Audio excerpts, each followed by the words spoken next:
My professional background is really the theater, but what led me to go into my career was basically the fact that I had very big support from my parents from the time I was 8 or 9, and we went to the theater all the time.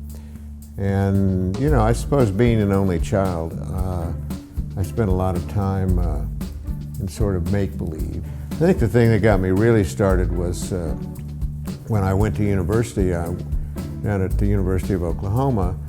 I went in to enroll, and I had no idea what I was going to study whatsoever, and I went into the field house. It was very smoky, a lot of professors with neckties on and different signs that said English and business and whatever it is. And I looked down at the end of the room, and I saw this person sitting there with a black and orange Hawaiian shirt, and it said drama.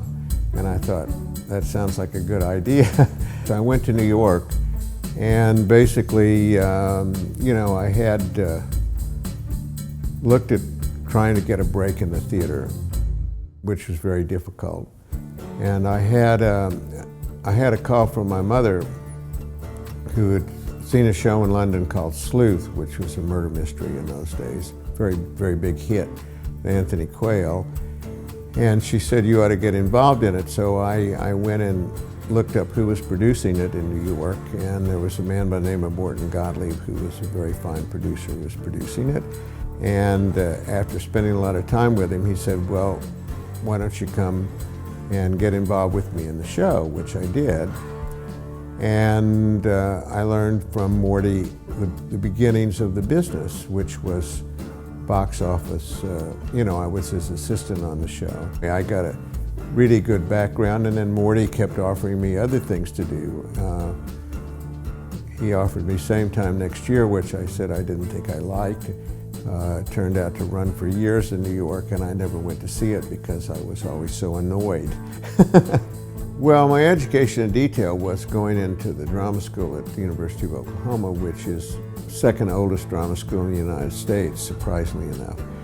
And the professors in my day, well, I started in '57, and Mr. Jones, who was director of the School of Drama, had been there since 1927. And great actors had come out of that school, like Van Heflin. And I thought I wanted to be an actor, but I wasn't very good at it. Through my professors, I learned lighting, scene design, stage management. I learned all the different elements of what puts a show together over the 4 years I was here.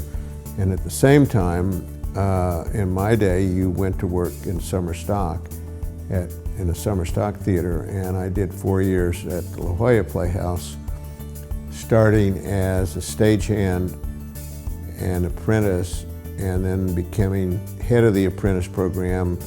And in the last year I was there, I became company manager. So I worked my way pretty much in the 4 years, both at OU and in summer stock.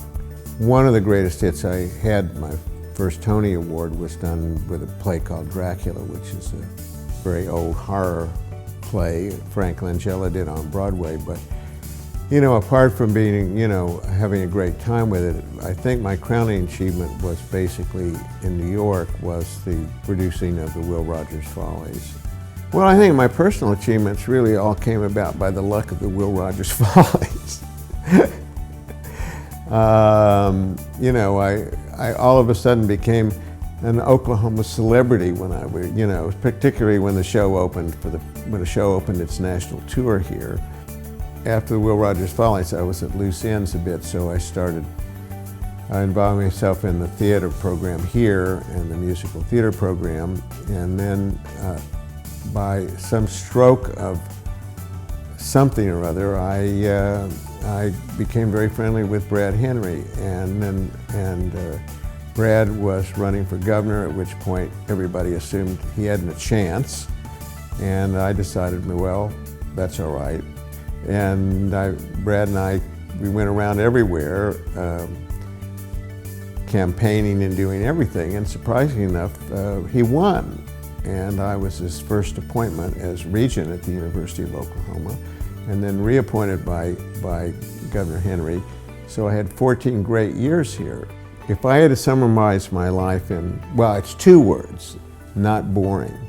I'd gone to a graduation of my high school class to hear the headmaster speak, and he said, when you come back for your 50th anniversary after 50 years, you have to ask yourself, was I bored?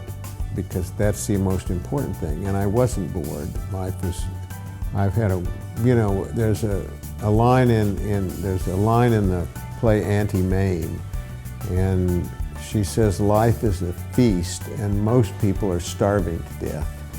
And I think that not being bored doesn't mean success. Not being bored means that in all the ups and downs you're occupied, you're intense in doing something that interests you. And when you look back on it, it's been great. It's, you know, I've been very, very lucky. And that summarizes that up, I think. The most important thing in life is being mentored.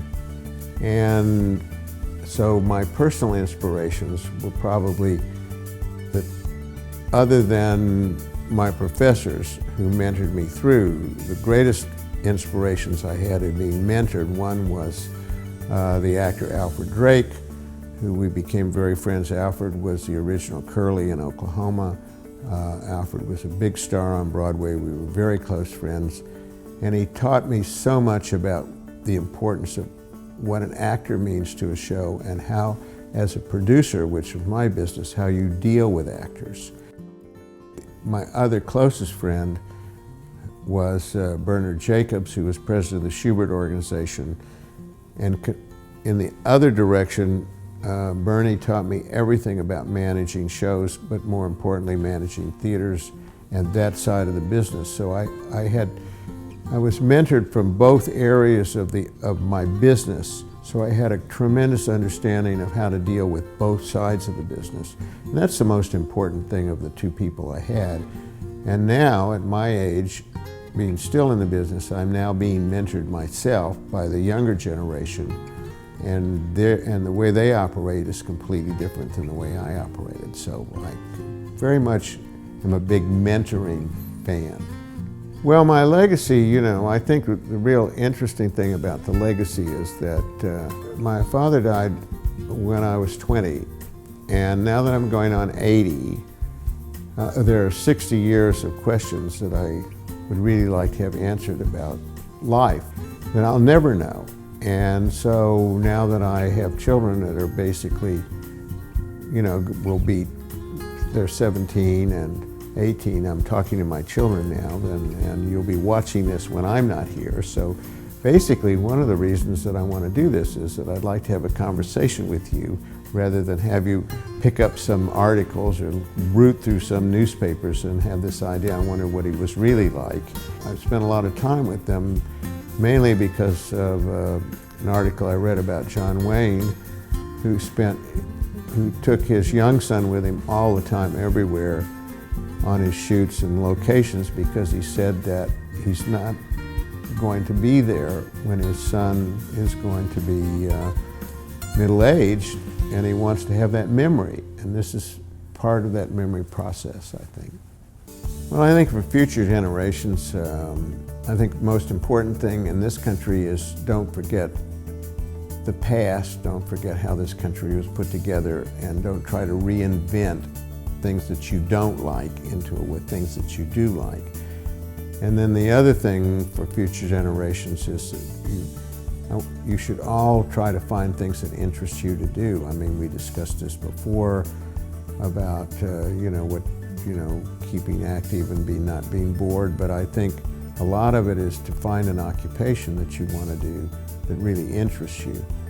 My father and mother both encouraged me to follow whatever pursuit I wanted to follow, and my father, having been born in Indian Territory with a business here, did not encourage me, did not say, well, you need to go into the family business or you need to do that.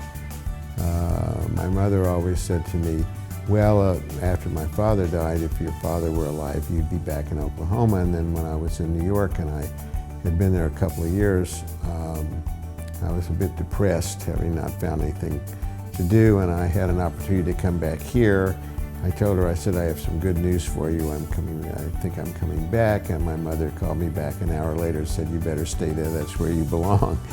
I think with my own family, from a personal point of view, having grown, spent the last 20 years practically with children from the time of growing up, it's been a great experience on a personal level because it's changed me tremendously from, I'm less of a workaholic and more paying attention to my family, and that's a whole other side of life.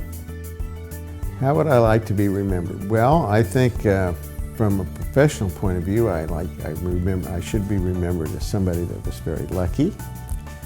I think another side of it is I think through my career I was a press agent's creation, and I think, but more importantly, I'd like to be remembered as the grandson of a saloon keeper in the territory.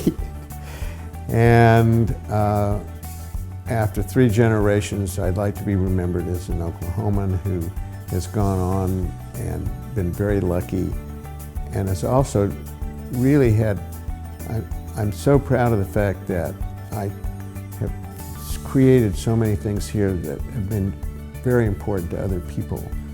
And then my famous line from musical Oklahoma, which says it all, is, I belong to the land and the land I belong to is grand.